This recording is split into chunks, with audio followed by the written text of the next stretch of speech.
Kau hiasi kehidupanku dengan kemurahan-Mu.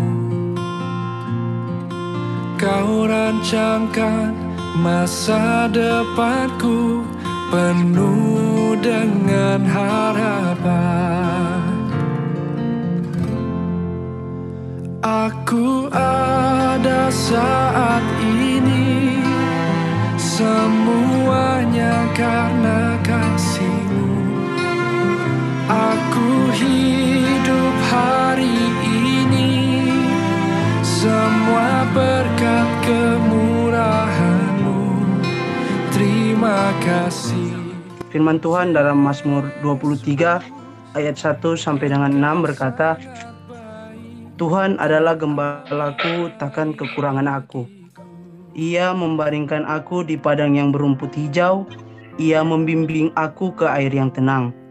Ia menyegarkan jiwaku. Ia menuntun aku di jalan yang benar oleh karena namanya. Sekalipun aku berjalan dalam lembah kekelaman, aku tidak takut bahaya, sebab Engkau besertaku. Gadamu dan tongkat-Mu itulah yang menghibur aku. Engkau yang menyediakan hidangan bagiku di hadapan lawanku. Engkau mengurapi kepalaku dengan minyak, pialaku penuh melimpah. Kebajikan dan kemurahan belaka akan mengikuti aku seumur hidupku, dan aku akan diam dalam rumah Tuhan sepanjang masa. Mari teman-teman kita berdoa. Terima kasih banyak Tuhan, Engkau Allah yang dahsyat, Engkau Allah yang luar biasa dalam kehidupan kami Bapa. Pada saat ini Tuhan, kami pelayan-pelayanan-Mu Tuhan, dari kakak-kakak, alumni, kakak-kakak teman-teman pekerja, dan kakak teman-teman pengurus yang ada Tuhan, Biro Kerohanian Kristen Fakultas Hukum Unsrat, kami terkumpul di tempat ini Tuhan, yaitu lewat ibadah online, ibadah syukur HUT BKK ini Tuhan. Kami percaya ini bukan suatu kebetulan Tuhan, tapi ada maksud dan rencana-Mu buat kami semua dimanapun kami berada saat ini Tuhan. Dan Tuhan, kami bersyukur Tuhan, Engkau sudah mengadakan kami Tuhan sebagaimana kami ada, dengan tak kurang satu apapun Bapa. Walaupun kami tidak bersama-sama Tuhan dalam satu tempat, tapi kami percaya Tuhan, hati dan pikiran kami bersama-sama dengan Engkau Tuhan di satu tempat yang Maha Kudus ya Bapa. Terima kasih banyak Bapa, terima kasih ya Roh Kudus. Kami akan memulaikan Tuhan ibadah syukur HUT Biro Kerohanian Kristen Fakultas Hukum Unsrat yang ke-30 tahun ini Tuhan. Kami mohon tuntunan kuasa Roh Kudus-Mu Tuhan. Hati pikiran kami Tuhan masing-masing Tuhan, walaupun kami tidak bersama-sama, Engkau kuasai dan kuasa Roh Kudus-Mu Tuhan. Dengan apa yang kami, handphone atau laptop yang kami gunakan Tuhan, internet yang kami gunakan Tuhan, Engkau lancarkan Tuhan, Engkau bantu Tuhan. Jika ada kuasa-kuasa roh-roh jahat yang akan menimpa ini Tuhan, Engkau hancurkan, patahkan yang di dalam nama Tuhan Yesus Kristus Bapa. Kami percaya Engkau yang bersama kami, Engkau yang selalu menjadi garda terdepan buat kami Tuhan, melindungi kami ya Bapa, umat-Mu. Ini kami Tuhan, keluarga besar Biro Kerohanian Kristen Fakultas Hukum Unsrat, menyatukan doa kami Tuhan. Di dalam nama Tuhan Yesus Kristus kami bawa doa ini. Haleluya, amin. Teman-teman yang sudah siap dengan Alkitab, baik Alkitab elektronik maupun Alkitab manual, mari kita buka bersama dalam Matius 5 ayat 13 sampai yang ke-16. Kakak Medi di sana, boleh Kakak Medi membacakan dari sana? Matius 5 ayat 13 sampai 16. Ya. Matius 5 ayat 3, berbahagialah ayat 13. 13 sampai 16. Yes. 13 sampai 16. Ya, garam dunia dan terang dunia. Yeah. Kamu adalah garam dunia. Jika garam itu menjadi tawar, dengan apakah ia diasinkan? Tidak ada lagi gunanya selain dibuang dan diinjak orang. Kamu adalah terang dunia, kota yang terletak di atas gunung, tidak mungkin tersembunyi. Lagi pula orang tidak menyalakan pelita lalu meletakkannya di bawah gantang, melainkan di atas kaki dian, sehingga menerangi semua orang di dalam rumah itu. Demikianlah hendaknya terangmu bercahaya di depan orang, supaya mereka melihat perbuatanmu yang baik dan memuliakan Bapamu yang di sorga. Amin. Amin. Terima kasih Kak Medi. Saya tidak akan panjang lebar dengan ayat ini. Saya bukan teolog, tapi saya ingin membagi motivasi firman kenapa saya memilih ayat ini. Ayat ini sangat cocok sekali dengan acara kita malam hari ini. Pertama, selamat ulang tahun buat BKK yang ke-30. Dulu namanya UPK kan. Jadi saya mengucapkan selamat ulang tahun dulu. Nggak nyangka nih kalau manusia ini 30 tahun ini udah tua. Bahkan sudah sarjana abadi, mahasiswa abadi pun nggak sampai 30 tahun mungkin. Nah, 30 tahun itu adalah sebuah tingkat kematangan. Saya berpikir ternyata UPK BKK Fakultas Hukum lebih tua ternyata Kak Medi dari Jala UPK Unsrat ya? Iya. Baru 26 kan dia kan? Iya, kita kan perayaannya 26 tahun. 26. Nah, teman-teman, saya dari tadi siang saya nge-browsing tuh. Apa sih di KBBI itu yang disebut dengan garam itu apa sih? Dia itu banyak artinya. Disebut senyawa kristalin NaCl. Dulu kalau ada yang jurusan biologi tahu itu. Ada dari klorida dan sodium. Jadi kata kalau taruh di air dia bisa larut, kok rasanya asin. Nah itu dari bahasa kimianya itu reaksi asam dan basa. Banyak sekali gunanya nih garam ini. Nah sekarang kita lihat itu garam, salt. Tapi kalau terang dalam bahasa KBBI, bahasa Indonesianya terang itu artinya banyak sekali. Arti pertama adalah dalam keadaan dapat dilihat, dapat didengar. Artinya jelas dan nyata. Dalam ini saya nggak ini ada di KBBI. Kalau yang bisa buka lihat sendiri. Jadi dia bilang itu definisinya itu adalah yang disebut dengan terang adalah dalam keadaan dapat dilihat, didengar, nyata, jelas. Dalam arti yang lain juga terang itu adalah situasi cerah, bersinar. Nah, siapa tuh suka siang hari ya itu cocok itu. Terang itu berada dalam situasi siang hari di KBBI bilang. Tapi saya kira malam hari itu kalau ada lampu jadi terang. Tapi terang itu juga berarti bersih, jernih. Banyak sekali ya. Kalau dalam bahasa hukum, ketika bahasa hukum itu terang itu dalam arti bahwa tidak diragukan lagi, tidak disangsikan lagi. Kalau ada pengadilan, kemudian ada pembuktian, udah terang sekali nih saksinya, pembuktiannya. Tidak bisa diragukan lagi. Gugatannya bagus, udah terang gitu ya. Nah, sekarang kita kembali ke tadi. Kenapa saya memilih ayat ini tadi, Kak Medi dan kawan-kawan? Saya melihat dalam konteks pelayanan sekarang ini, konteks Alkitabiah ini, garam dan terang dunia ini tidak bisa dilepaskan dalam pelayanan kampus. 30 tahun waktu Kak Medi memulaikan UPK Fakultas Hukum, saya kira dilandasi juga supaya kita menjadi garam dan terang dunia. Nah, persoalannya itu tadi dalam konteks kekinian, apakah kita bisa menjadi garam? Itu pertanyaannya. Kalau garam dalam artian kalau perempuan atau laki-laki yang seneng nge-chef gitu, pingin jadi chef dan suka masak, pasti tahu apa fungsinya garam itu. Di dalam masakan itu, garam itu diperlukan selain memberikan rasa. Jadi kan orang bilang tanpa garam ini kok kayaknya hambar sekali nih makanan. Orang akan tahu kalau nggak ada garam. Tetapi di samping fungsi sebagai pelesat, pemberi rasa dalam makanan, garam ini punya fungsi yang lain. Adalah kalau orang Manado kan suka makan ikan, pasti tahu Tapi biasanya pakai lemong sih. Tapi kalau kita pakai garam dan lemong. Apa artinya garam itu ditaruh? Supaya tidak terjadi ikan itu tidak busuk. Jadi bisa bertahan ikan itu. Nah, itu fungsi dari garam. Kemudian apa juga fungsi dari terang tadi?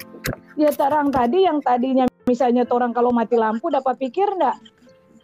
Mati lampu berapa menit aja orang so pusing. Taruh ju sana, taruh ju sini. Iya kalau orang hafal tuh pintu. Kalau orang enggak hafal pintu, orang bingung orang mau keluar. Kalau tuh panako so lari-lari jiwa kata orang bilang. Jadi betapa berartinya sebuah terang itu. Nah, pertanyaannya kembali ke urusan garam tadi. Dalam konteks pelayanan di kampus. Sudahkah teman-teman memberi rasa itu tadi? Dalam konteks makanan, apakah kita memberikan rasa supaya makanan itu menjadi lesat? 30 tahun tadi saya menyindir bukannya waktu yang pendek. Kalau orang yang mau menikah 19 tahun so boleh menikah. Berarti kalau dia so 30 tahun, dia so kawin 10 tahun kira-kira. Tapi pertanyaannya, apakah pelayanan di kampus itu tadi memberi rasa, memberi makna? Apakah dulu saya berpikir waktu saya ikut di UPK dengan Kak Medi, itu ada sesuatu yang saya dapat. Ketika ada alasan, ketika saya diajak ber-BKK dan ber-UPK, saya selalu merasa pasti ada alasan saya akan datang. Dalam situasi dan kondisi apapun saya akan datang. Lalu pertanyaan saya di 30 tahun UPK BKK sekarang ini, apakah BKK tetap hadir memberikan arti dan rasa bagi kawan-kawan mahasiswa di Fakultas Hukum? Dalam bahasa milenial sekarang, apakah BKK dirindukan? Itu pertanyaannya. Apakah teman-teman merindukan BKK?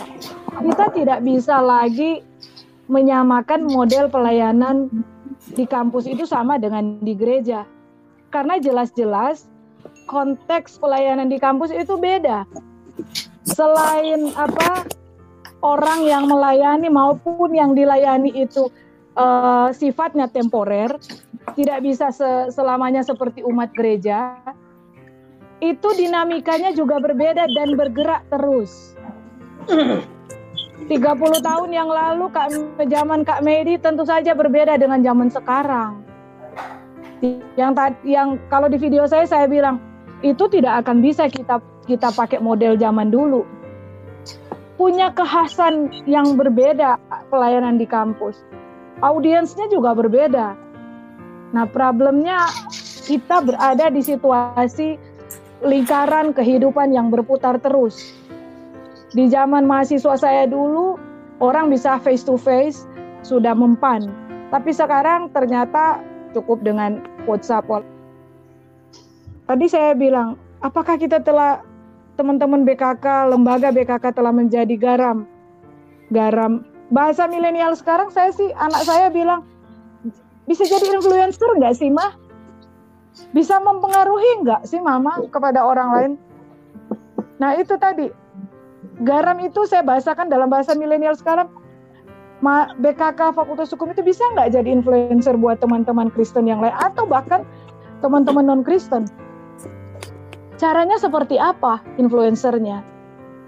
Ya model pelayanan yang dilakukan, kegiatan yang digelar oleh teman-teman, apakah itu menarik?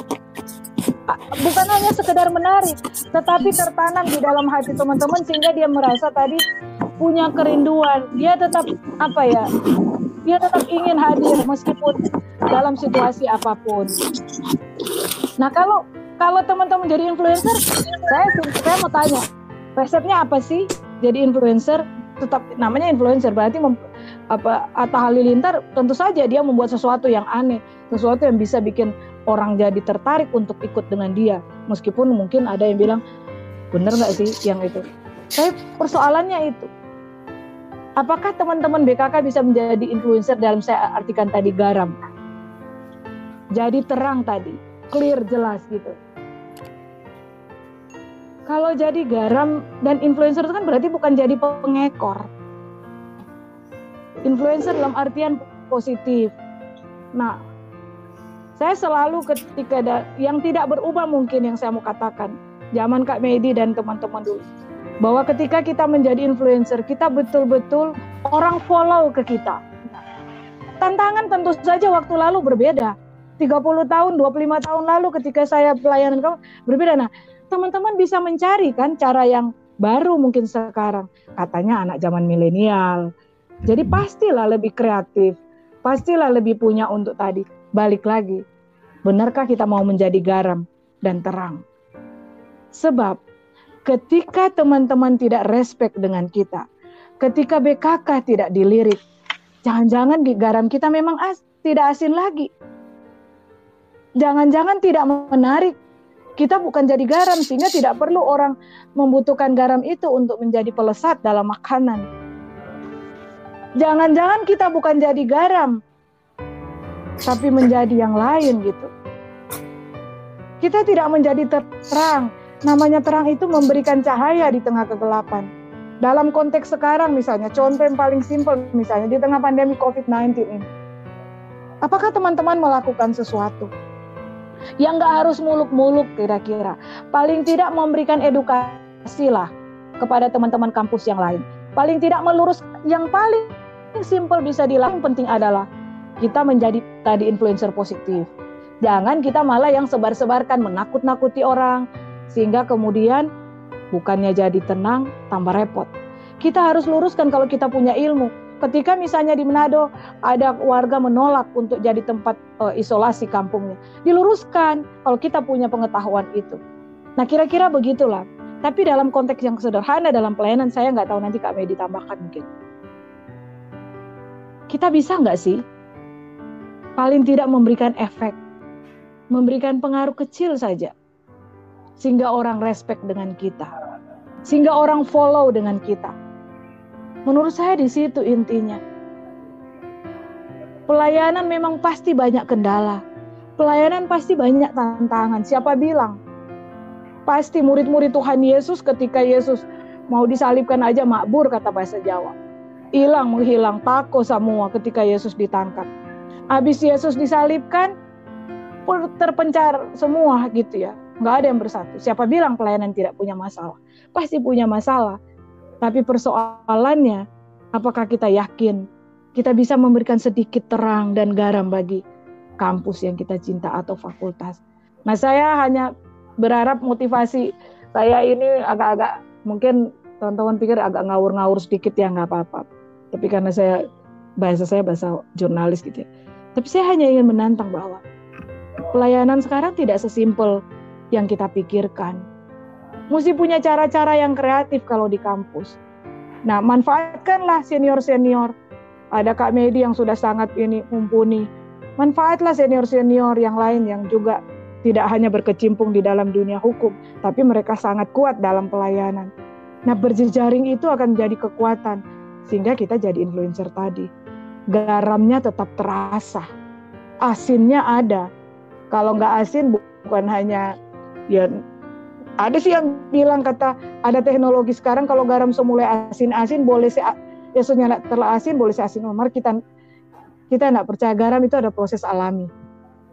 Karena itu teman-teman, sekali lagi pagi di sana, saya hanya ingin menantang. Marilah menjadi garam dan terang dunia. Saya yakin dan percaya teman-teman bisa. Persoalannya, maukah kita melakukan itu?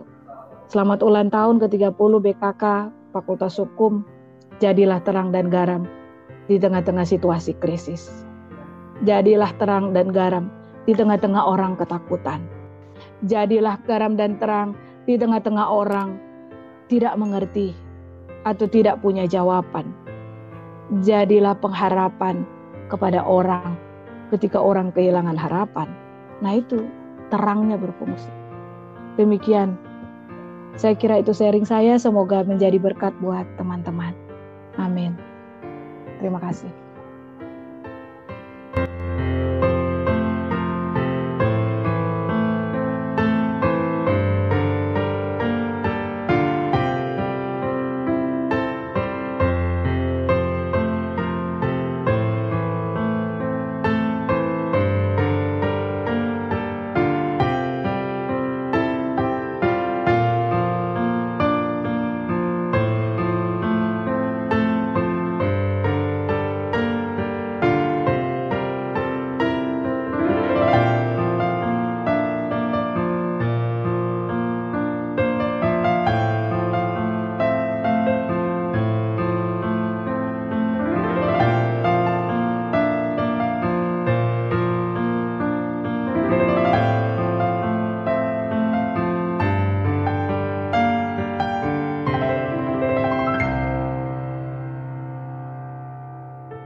Mari kakak-kakak, teman-teman, adik-adik, torang berdoa pribadi untuk pelayanan BKK ke depan.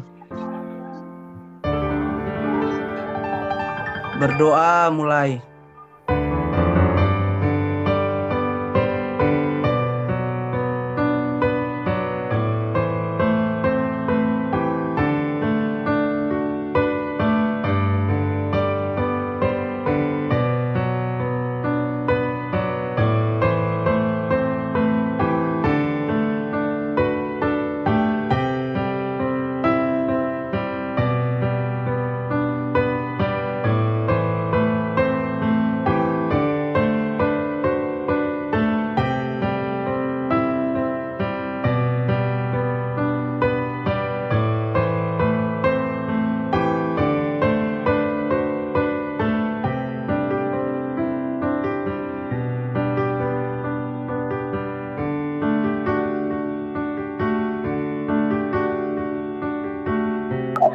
Mari kakak-kakak, teman-teman, adik-adik, kita akan tiup lilin. 1, 2, 3. Kita memuji Tuhan bersama pada hari ini. Yang setuju tepuk tangan dong.